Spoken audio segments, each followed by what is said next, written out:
Puji Tuhan, salam sejahtera dalam kasih Tuhan kita Yesus Kristus. Mari kembali lagi pada saat ini kita akan sama-sama bersekutu menikmati berkat Tuhan lewat firman Tuhan yang akan kita dengarkan bersama. Kita mempersiapkan hati kita, semua jemaat Tuhan yang menikmati siaran ini, media ini, untuk sama-sama kita mempersiapkan diri kita sebelum kita mau mendengarkan firman Tuhan. Mari kita satu dalam doa, kita akan berdoa. Maha besar Engkau Allah Bapa kami dalam kerajaan surga. Engkau Allah yang kami sembah di dalam nama Tuhan Yesus Kristus. Engkau yang selalu hadir di tengah umat-umat-Mu Tuhan. Dan Engkau tidak pernah tinggalkan kami sebagai anak-anak-Mu. Kami bersyukur untuk kasih setia Tuhan, untuk berkat dan pemeliharaan-Mu Tuhan, yang selalu Engkau nyatakan bagi kami sampai saat ini. Pada kesempatan ini juga kami mau menikmati kebenaran firman-Mu. Kuasa Roh Kudus-Mu senantiasa terus mengurapi kami, bekerja dan berkarya di tengah-tengah kami, sehingga kami umat-Mu semakin hari kami semakin berjalan di dalam kehendak-Mu Tuhan. Terpujilah nama-Mu Tuhan. Kami siap untuk menikmati berkat firman-Mu pada malam, pada pagi hari ini, sehingga kekuatan-Mu Tuhan senantiasa limpahkan bagi kami. Urapi kami hamba-Mu dan juga berkati setiap umat-Mu Tuhan di saat mereka boleh mendengar Tuhan siaran ini. Terima kasih Tuhan. Kami mengucap syukur hanya di dalam nama Tuhan Yesus Kristus. Haleluya. Amin. Puji Tuhan. Saat-saat ini walaupun di masa-masa sekarang ya, dengan pandemi COVID-19, kita dengan segala keterbatasan dibatasi untuk kita tidak berkumpul bersama-sama, sehingga jemaat harus beribadah dari rumah, mendengarkan firman Tuhan dari rumah, dengan pembatasan atau social distance, sehingga kita tidak boleh dapat berkumpul bersama-sama. Ya, walaupun ada jarak yang memisahkan kita, tapi kita tetap percaya Tuhan selalu ada bersama dengan kita. Ya kan? Kita bisa jaga jarak dengan sesama kita, tetapi kita tidak mau jaga jarak dengan Tuhan. Artinya apa? Kita selalu menjaga hubungan kita dengan Tuhan untuk semakin dekat dan tetap selalu ada di dalam hadirat Tuhan. Puji Tuhan. Amin. Puji Tuhan. Mari langsung saja kita akan melihat firman Tuhan pada malam hari ini yang akan saya ambil di dalam kitab Yohanes pasalnya yang ke-14. Ini sambungan dari firman Tuhan pada Rabu kemarin atau di hari kenaikan Tuhan Yesus Kristus. Saya menyampaikan firman Tuhan dalam ayat 1 sampai ke 6. Firman Tuhan berkata bahwa dia kembali ke rumah Bapa dan dia akan datang kembali satu-satu untuk menjemput kita semua. Puji Tuhan. Dan ketika Yesus akan pergi meninggalkan murid-muridnya, ada satu hal yang luar biasa yang telah Yesus tinggalkan bagi murid-muridnya. Dan apa yang dia tinggalkan ini nilainya begitu luar biasa. Mari kita akan lihat ayat-ayat firman Tuhan ini. Yohanes pasal yang ke-14, kita akan membaca ayat yang ke-27 sampai ayat yang ke-28. Puji Tuhan. Firman Tuhan berkata demikian.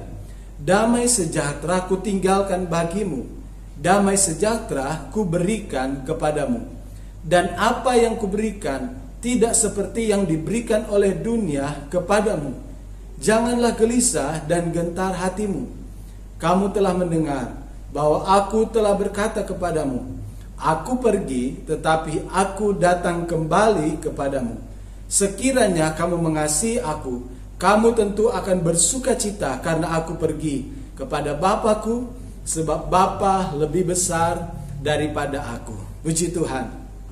Jadi ini peristiwa atau saat yang menjelang Tuhan Yesus akan meninggalkan para muridnya. Dia tahu situasi ini akan datang atau keadaan ini akan terjadi, karena dia tahu dia hanya sementara di tengah dunia ini. Dan dia telah berpesan kepada para muridnya, suatu saat ketika dia akan meninggalkan mereka. Kalau kita membaca dalam ayat 1, dia sudah katakan supaya mereka jangan mengalami kegelisahan, tetap percaya kepada Tuhan. Artinya apa? Tetap beriman kepada Tuhan. Jadi kita lihat Tuhan Yesus yang kita tahu bahwa dia adalah sumber dari damai sejahtera itu sendiri. Yesus tahu bahwa murid-muridnya akan mengalami suatu keadaan, apakah itu ketakutan atau suatu kegelisahan karena ditinggalkan oleh sang gembala agung. Mereka akan mungkin seperti domba tanpa gembala, akan mengalami kekacauan. Maka sebabnya itu Yesus meninggalkan sesuatu yang begitu penting bagi murid-murid Dan hal ini juga begitu penting bagi kita sebagai gereja Tuhan. Dan apa yang Yesus tinggalkan sebagai sebuah bentuk kasih Tuhan bagi setiap kehidupan orang percaya yang ada di tengah dunia ini. Karena Yesus tahu kita membutuhkan hal ini. Ya, kita lihat satu hal yang luar biasa yang telah ditinggalkan oleh Yesus sebelum dia kembali kepada Bapa atau sebelum dia naik ke surga. Kita lihat biasa orang tua sebelum mungkin dia akan meninggal di usia yang lanjut, dia sudah membuat surat wasiat. Mungkin dalam surat wasiat ini dia telah memberikan pesan atau ada hal yang mungkin telah dia tinggalkan dalam bentuk mungkin harta materi. Mungkin dia pikir itu adalah suatu bekal bagi anak cucunya untuk mereka tetap hidup di tengah dunia ini. Satu hal yang ditinggalkan oleh orang-orang yang begitu memperhatikan mungkin keluarganya, orang-orang yang dia tinggalkan. Mungkin begitu banyak harta benda mungkin yang dia tinggalkan karena mungkin dia pikir itu adalah suatu bekal yang penting, hal yang penting yang harus dimiliki di tengah dunia ini. Tapi mari kita lihat belajar dari Yesus. Apa yang ditinggalkan oleh Yesus bagi murid-murid ketika dia akan meninggalkan para murid-murid. Apa yang telah dia berikan kepada para murid dan juga kepada kita sebagai orang percaya yang ada, yang hidup di tengah dunia ini sebelum dia naik atau sebelum dia tinggalkan para murid dan dia tinggalkan dengan suatu pesan atau dengan suatu berkat yang luar biasa. Firman Tuhan berkata di sini, damai sejahtera ku tinggalkan bagimu, damai sejahtera ku berikan kepadamu. Firman Tuhan berkata di sini, damai sejahtera, ya kan? Ada kata damai sejahtera dan selanjutnya kalimat yang kedua, damai sejahteraku. Jadi kita lihat damai sejahtera yang diberikan oleh Yesus adalah damai sejahtera yang datang dari Allah sendiri.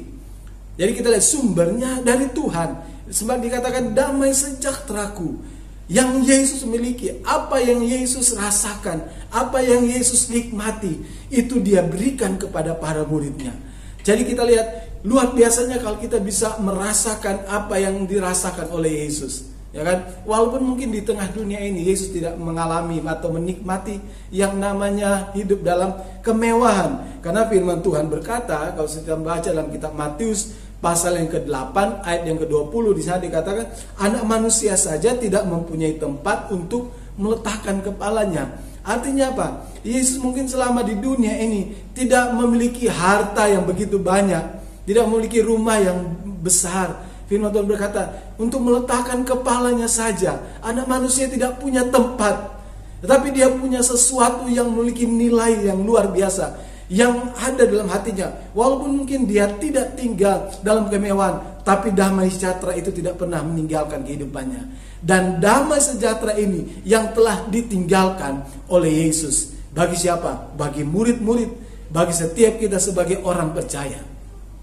Dan yang luar biasa firman Tuhan berkata, apa yang aku berikan, firman Tuhan berkata, apa yang aku berikan kepadamu dan apa yang aku berikan kepadamu tidak seperti yang diberikan oleh dunia kepadamu. Berbeda kualitasnya, berbeda nilainya. Kita lihat, berarti dunia bisa memberikan yang namanya damai sejahtera. Dunia mungkin dapat menawarkan damai sejahtera. Dan ini yang banyak dicari oleh orang. Di tengah dunia ini mereka berusaha mencari yang namanya damai sejahtera. Tapi mereka cari di dalam dunia. Tapi mari kita sebagai orang percaya, kita tahu ada satu damai sejahtera, yaitu damai sejahtera yang sumbernya dari Tuhan. Ia akan saja memberikan kekuatan. Karena sifatnya, ini adalah sifat yang kekal. Sifatnya sifat surgawi yang tidak ternilai bandingannya dengan apapun yang ada dalam dunia ini. Di dunia ini orang mencari damai sejahtera lewat kekayaan, lewat pangkat, jabatan, ketenaran. Dan akhirnya setelah mereka mendapatkan semuanya itu, dan akhirnya mereka berkata mereka tidak pernah puas. Dan akhirnya apa? Ketika segala sesuatu habis, hilang, lenyap, damai sejahtera mereka pun tetap hilang. Tapi mari kita lihat, kita harus memiliki damai sejahtera yang dari Tuhan, bukan damai sejahtera dan dari dunia. Damai yang diberikan oleh dunia sifatnya sementara. Ya, ada pujian lama berkata, kalau ku cari damai, hanya ku dapat dalam Yesus. Kalau ku cari ketenangan, hanya ku temui di dalam Yesus. Kita lihat, hanya ada di dalam Yesus damai sejahtera yang sejati, damai sejahtera yang kekal. Itu sebabnya Yesus tahu bahwa hal ini begitu penting. Kita harus mengerti bahwa kekuatan damai sejahtera dari Tuhan ini itu tidak ada duanya di tengah dunia ini. Ya, itu sebabnya kita mau selalu hanya ingin memiliki damai sejahtera dari Tuhan. Yesus tahu bahwa murid-muridnya akan mengalami begitu banyak goncangan, bergumul masalah. Itu sebabnya dia tinggalkan suatu hal yang begitu penting, lebih dari nilai kekayaan secara materi. Tetapi apa yang Yesus berikan beda dengan apa yang diberikan oleh dunia. Bahkan dunia tidak bisa memberikan apa yang diberikan oleh Yesus. Berbeda. Itu sebabnya Yesus tahu betapa pentingnya damai sejahtera ini. Firman Tuhan berkata, itu sebabnya dia berkata apa? Damai sejahteraku ku tinggalkan bagimu. Tidak ada hal yang lebih besar yang Yesus telah tinggalkan bagi muridnya, bagi saya dan saudara. Yaitu apa? Apa yang dia miliki, apa yang dia rasakan, yang ada dalam hatinya. Yaitu apa? Damai sejahteranya.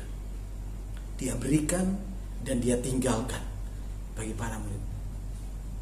Dan itu yang kita rindu nikmati di tengah dunia ini. Walaupun Yesus sudah ada di surga, tapi apa yang menjadi hatinya, perasaannya, yaitu penuh dengan damai sejahtera Allah, selalu hadir di dalam setiap kehidupan saya dan saudara.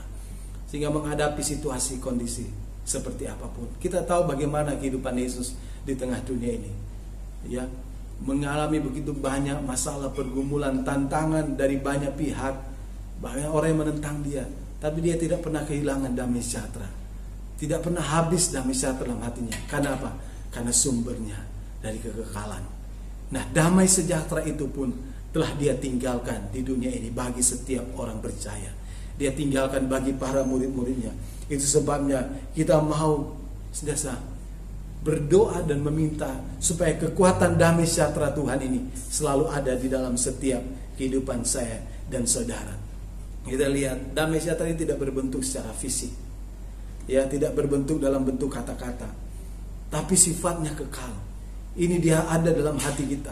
Bicara tentang bagaimana perasaan kita. Dan karena ketika kita benar-benar menikmati damai sejahtera Tuhan, di dalam kekuatan damai sejahtera Tuhan, itu akan memberikan ketenangan, membangkitkan kekuatan, membangkitkan rasa ucapan syukur, dan membangkitkan iman, dan memberikan pengharapan. Kalau damai sejahtera, kekuatan damai sejahtera Tuhan itu selalu ada di dalam setiap kehidupan kita. Jadi kita lihat begitu eksklusifnya damai sejahtera yang dari Yesus, ya. Makanya Yesus berkata lain, tidak seperti apa yang diberikan oleh dunia. Apa yang akan diberikan oleh dunia tidak seperti, beda. Karena ini suatu hal yang spesial yang Tuhan telah tinggalkan, Dia berikan bagi saya dan saudara, bagi gereja Tuhan. Jadi kita lihat di damai sejahtera ini, kita akan menikmati ketenangan, kita akan menikmati yang namanya sukacita, kita akan menikmatinya ada ucapan syukur, iman yang semakin kuat, ada pengharapan. Itu sebabnya mari kita berusaha untuk meraih, mengejar, menikmati damai sejahtera yang dari Tuhan ini. Bagaimana caranya untuk kita bisa menikmati damai sejahtera yang dari Tuhan, sehingga kekuatan damai sejahtera ini akan selalu menyertai perjalanan kita dalam kondisi apapun, situasi apapun. Terlebih kita hidup di hari-hari di mana kita melihat situasi kondisi, ada begitu banyak orang yang dalam ketakutan, kecemasan, kekhawatiran, sehingga kehilangan damai sejahtera. Walaupun mereka memiliki begitu banyak hal secara materi, memiliki uang, memiliki kekayaan, pangkat, tapi itu tidak menjadi jaminan yang pasti untuk benar-benar kita bisa menikmati damai sejahtera seperti yang diberikan oleh Yesus kepada para muridnya. Dan Dia juga akan berikan kepada setiap orang yang percaya kepadanya, yang mau hidup sesuai dengan kehendaknya. Amin. Ayat yang ke-28 kita baca di sana. Bagaimana supaya kita bisa menikmati damai sejahtera Tuhan ini. Ayat 28 di sana dikatakan,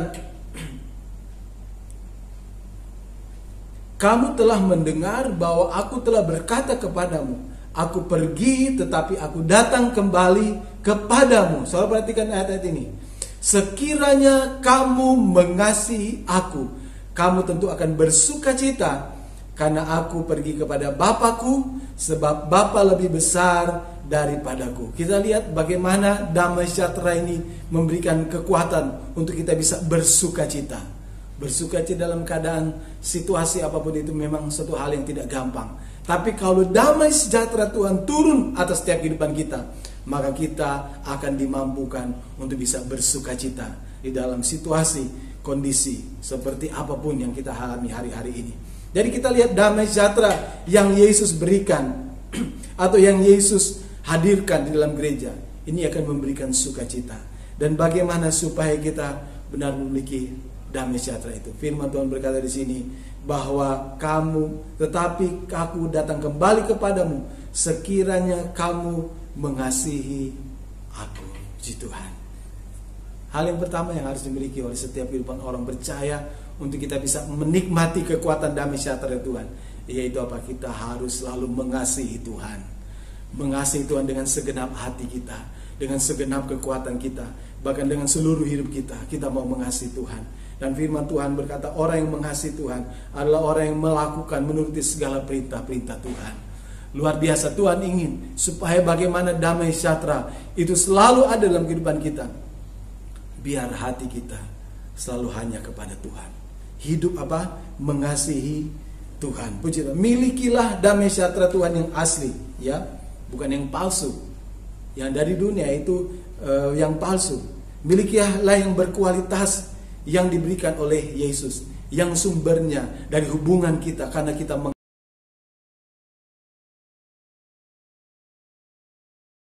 akan mengalir dalam setiap hati kita, dalam kehidupan kita sebagai orang percaya yang selalu mengasihi Tuhan. Mari kita baca dalam kitab Filipi pasal yang keempat ayat yang ke-7. Filipi 4 ayat yang ke-7, firman Tuhan berkata demikian. Damai sejahtera Allah yang melampaui segala akal akan memelihara hati dan pikiranmu dalam Kristus Yesus. Jadi kita lihat kekuatan damai sejahtera ini akan selalu menguasai hati kita, pikiran kita, akal kita. Jadi kita lihat Allah mau supaya area-area yang terpenting dalam kehidupan kita, pikiran kita di bawah pemerintahan damai sejahtera Allah. Ya, bukan dalam pikiran kita sendiri. Jadi kita lihat bagaimana pikiran kita yang adalah medan pertempuran itu harus dikuasai oleh damai sejahtera Allah. Jadi damai sejahtera Kristuslah yang harus lebih tinggi dari pikiran-pikiran kita. Damai sejahtera Kristuslah yang harus memberikan ketenangan bagi pikiran kita. Damai sejahtera Kristuslah yang harus memberikan kekuatan bagi perasaan kita. Seringkali kita dikuasai oleh perasaan kita sendiri, pikiran kita sendiri, sehingga yang kita nikmati bukan damai sejahtera. Tapi Tuhan mau biar damai sejahtera Allah yang menguasai hati, segala pikiran kita, dan juga apa? Hati, perasaan kita. Dia harus tinggal dalam hati. Damai sejahtera ini harus ada dalam pikiran kita. Kita lihat. Bukan pikiran kita yang menguasai hidup kita, tapi damai sejahtera Allah. Izinkan bagaimana kebenaran firman ini akan selalu mengontrol kehidupan kita, sehingga damai sejahtera Tuhan ini akan selalu ada dalam setiap kehidupan kita. Kalau kita baca dalam kitab Efesus pasal yang ke-6, Efesus 6 ayat 23. Efesus 6 ayat 23 firman Tuhan berkata demikian. Damai sejahtera dan kasih dengan iman dari Allah Bapa dan dari Tuhan Yesus Kristus menyertai sekalian saudara. Kita lihat. Kalau yang pertama firman Tuhan berkata untuk kita bisa menikmati damai sejahtera Tuhan, kita harus memiliki kehidupan yang mengasihi Tuhan. Yaitu apa? Mengasihi Tuhan dengan segenap hati, dengan segenap akal budi kita. Sehingga kita harus benar-benar memberikan hati kita, pikiran kita, perasaan kita dikuasai oleh damai sejahtera Tuhan yang selalu ada dalam setiap hati, menguasai pikiran kita. Dan selanjutnya bagaimana supaya damai sejahtera itu selalu ada dalam kehidupan kita. Hal yang penting bahwa damai sejahtera Allah itu erat sekali dengan kasih dan iman. Jadi kita lihat ini akan selalu berjalan sejajar. Kalau damai sejahtera itu ada dalam setiap kehidupan orang percaya, di mana di situ juga ada iman, dan di mana juga di situ ada kasih kepada Allah. Jadi kita lihat damai sejahtera itu akan datang kalau kita benar-benar mengasihi Tuhan, mengasihi Allah. Firman Tuhan berkata, bagaimana damai sejahtera kalau Allah dalam kehidupan kita? Kita berkata kita mengasihi Tuhan, tapi kita membenci saudara-saudara kita. Firman Tuhan berkata, maka kita adalah seorang penipu. Tapi yang Allah mau benar-benar kasih itu selalu ada. Jadi kita lihat damai sejahtera itu akan memerintah kalau hati kita itu penuh dengan kasih, kalau hati kita itu penuh dengan iman. Saudara perhatikan ayat ini berkata, damai sejahtera, Efesus 6 ayat 23, damai sejahtera dan kasih dengan iman dari Allah Bapa dan dari Tuhan Yesus Kristus menyertai kita. Ini suatu paket, berjalan bersama. Ini memiliki kaitan yang begitu erat. Jadi kasih dan iman, karena akibat damai sejahtera akan membawa kita semakin hari, semakin hidup di dalam kehendaknya Tuhan. Jadi kita harus melekat hidup kita bersama dengan Tuhan, hidup mengasihi Tuhan. Kita lihat, harus memiliki iman yang teguh, hidup mengasihi Tuhan dan mengasihi sesama. Maka damai sejahtera Tuhan akan selalu hadir dalam kehidupan kita. Selanjutnya kita lihat dalam kitab Kolose pasal yang ketiga. Kolose pasal 3 ayatnya yang ke-15. Kolose 13 ayat ke-15. Ini yang sangat penting. Bagaimana supaya benar-benar kita menikmati damai sejahtera Tuhan selalu menyertai di setiap kehidupan kita. Kolose 3 ayat 15 berkata, hendaklah damai sejahtera Kristus memerintah dalam hatimu, karena untuk itulah kamu telah dipanggil menjadi satu tubuh, dan bersyukurlah. Kita lihat, karena akibat damai sejahtera Allah memerintah dalam kehidupan kita, maka firman Tuhan berkata, bersyukurlah. Selalu ada kehidupan yang penuh dengan ucapan syukur. Jadi kita lihat damai sejahtera itu, hal itu bisa hilang ketika apa? Ketika pikiran perasaan kita yang memerintah seluruh kehidupan kita. Artinya apa? Yang berkuasa berdaulat. Tapi bagaimana supaya damai sejahtera, kekuatan damai sejahtera itu selalu hadir dalam kehidupan kita? Firman Tuhan berkata, hendaklah damai sejahtera Kristus. Itu apa? Yang memerintah dalam hatimu. Apa yang menjadi penguasa dalam hatimu? Ada yang berkata, hatiku ya rajaku. Tapi mari kita memperkenalkan. Kita memperkenankan, izinkan supaya damai sejahtera Kristus yang memerintah hati kita. Amin. Dia Allah yang berdaulat penuh atas kehidupan kita. Dia yang menguasai seluruh kehidupan kita. Karena untuk itulah kita dipanggil, telah dipanggil oleh Tuhan. Itu sebabnya biar firman Tuhan pada pagi hari ini, kita mau belajar mengizinkan kebenaran Allah untuk benar-benar menguasai kehidupan kita. Dia mau berdaulat memerintah seluruh kehidupan kita, sehingga kebenaran Allah ini akan menghasilkan damai sejahtera yang luar biasa. Yang dikatakan damai sejahtera Kristus, damai sejahtera dari Allah akan Tuhan berikan menguasai hati dan pikiran kita, bahkan seluruh kehidupan kita. Sehingga kita lihat pikiran-pikiran yang negatif, pikiran-pikiran yang selalu kotor menguasai pikiran hati kita. Tapi biar kita izinkan damai sejahtera Kristus yang memerintah. Artinya apa? Yang berkuasa, yang berdaulat penuh dalam kehidupan kita, sehingga kita akan senantiasa menikmati melimpahnya damai sejahtera Tuhan. Ada kekuatan damai sejahtera yang akan memberikan ketenangan, membangkitkan iman, membawa kita hidup dalam pengharapan, sehingga selalu ada ucapan syukur sampai kita terus menanti kedatangan Tuhan pada kali kedua, dan kita tidak akan pernah menjadi lemah. Karena apa? Karena damai sejahtera Kristus, hatinya selalu memerintah atas kehidupan kita, menguasai pikiran kita, dan berjalan di dalam kehendaknya. Puji Tuhan, Tuhan Yesus memberkati semua jemaat Tuhan. Biar kiranya damai sejahtera Tuhan selalu hadir bagi setiap kita. Hari-hari ini di tengah dunia, ya, musim pandemi COVID-19, begitu banyak orang yang mulai gelisah, begitu banyak orang yang mulai panik, orang mulai takut, khawatir. Tapi kita yang ada dalam Tuhan, biar kiranya damai sejahtera Tuhan selalu memerintah dalam setiap hati dan pikiran kita, sehingga keluar dalam tindakan kita adalah tindakan yang memuliakan Tuhan. Izinkan firman Tuhan ini, kebenaran ini menguasai seluruh kehidupan kita, dan kita akan melihat Tuhan akan selalu mengerjakan hal yang baik dalam kehidupan kita. Puji Tuhan, Tuhan Yesus memberkati kita semua. Mari kita akan berdoa bersama. Puji Tuhan. Terima kasih Bapa yang baik. Kami bersyukur untuk waktu dan kesempatan yang Tuhan masih berikan bagi kami. Untuk hari-hari ini kami semakin mendalam dalam kebenaran firman-Mu. Dan terlebih dari itu, untuk kami semakin hidup di dalam kehendak-Mu dan firman-Mu adalah kehendak-Mu sendiri, supaya kami benar-benar selalu hidup di dalam apa yang Tuhan inginkan. Tuhan, terima kasih untuk damai sejahtera yang Tuhan telah berikan, Tuhan tinggalkan bagi kami di tengah dunia ini, di tengah dunia yang tidak penuh dengan pengharapan. Tapi di dalam Engkau selalu ada pengharapan, selalu ada damai sejahtera yang akan selalu menghadirkan sukacita dan juga membangkitkan iman dan kasih kami kepada Tuhan.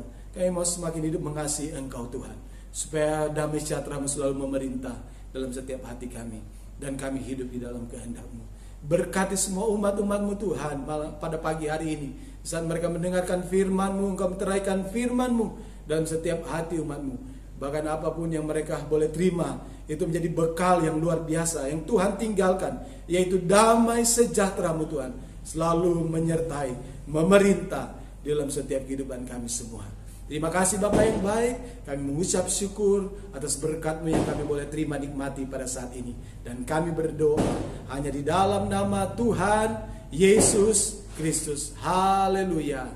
Amin. Puji Tuhan, Tuhan Yesus memberkati kita semua. Amin.